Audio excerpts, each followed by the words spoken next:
What is FPGA? Introduction to FPGAs, Semiconductor Club. In this article we will look into the basic of FPGA, the difference between ASIC and FPGA, the overview of the FPGA market, and how one can program the FPGA. So, let's start with the basic of field programmable gate arrays. Field programmable gate arrays, FPGA, is perhaps the evolution of technology as we enter the new age. To get a brighter vision, we must first explain what a microprocessor is. A microprocessor is a software implemented on a silicon wafer using correct transistor connections. In other words, a simple instruction in assembly, add EAX, hexadecimal 04, which adds 4 to the EAX register, is no more than a command which is read by the processor, the software implemented on a silicon wafer and executed after. Due to their nature, processors sequentially execute commands. You can place as many commands as you wish on storage, and ask your processor to read the storage and execute them one by one. This leads to a productive task being done, such as booting a computer or showing your operating system on your screen. So you might ask what an FPGA is. An FPGA could be a semiconducting material wafer, which may have up to many 100,000 digital cells. Every cell will perform straightforward tasks like adding 2 bits, keeping 8 bits, acting as a very small RAM, or acting as a small decoder, multiplexer or several gates. However, initially, they are not connected.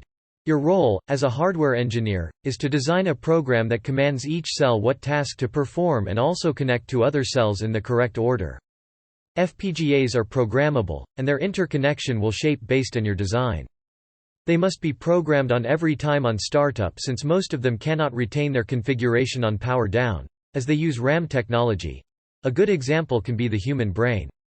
The human brain does not have a central processor, but processes data in a parallel manner, involving trillions of neurons corresponds to digital cells in FPGAs who participate in millions of different tasks at the same time. Each neuron can perform a small task, but when trillions of them work together, they easily outperform the world's fastest supercomputers. As we tend to mention, an FPGA can have up to many 100,000 digital cells. This provides you with the flexibility to form 100 multipliers, that every cell shows the multiplication of 2 numbers at the same time. This is the very nature of FPGAs. The ability to perform unlimited tasks in parallel, something that cannot be achieved in processors, as they can sequentially execute instructions one by one. Now, let's take a look at the difference between FPGA and ASIC. Actually, ASIC, Application Specified Integrated Circuit, is a silicon wafer that has the program already hard-coded inside. Besides FPGAs and CPLDs, all ICs that you see are ASICs. They are static and cannot be reprogrammed.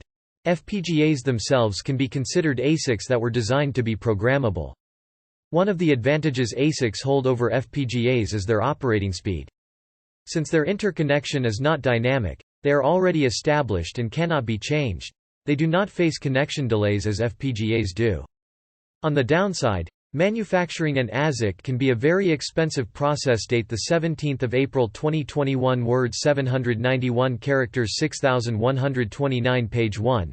$270,000 for example, where an FPGA can be obtained anywhere between $20 to $10,000. Of course, an ASIC can be cheaper than the equivalent FPGA once in mass production. Therefore, FPGAs are ideal for development cycle, low-end applications or military-grade application where pricing is not an issue. You might have a question: who makes the FPGAs in today's market? Several vendors hold the majority of the market in their hand. Xilinx, Intel, Actel, Lattice, QuickLogic and Achronix, specialized in very high-speed FPGAs. Xilinx and Altera are the main manufacturers. You can find their ICs on an e-commerce platform like Amazon or other electronic distributors. A development kit is often a decent way to start out, and that I extremely counsel them just in case you've got no previous expertise with these chips. Let's take a look at how can you write programs in FPGA. FPGA programs are called HDLs, Hardware Description Language. It is very different from the normal code you may have already seen. FPGA coding required parallel programming knowledge and extensive experience in digital design. VHDL and Verilog are the widely used languages used to create applications in this technology. You'll hunt for their tutorial on Google, and rest assured, you'll find several. I hope this article helped to make things more clear for you as you move on this path.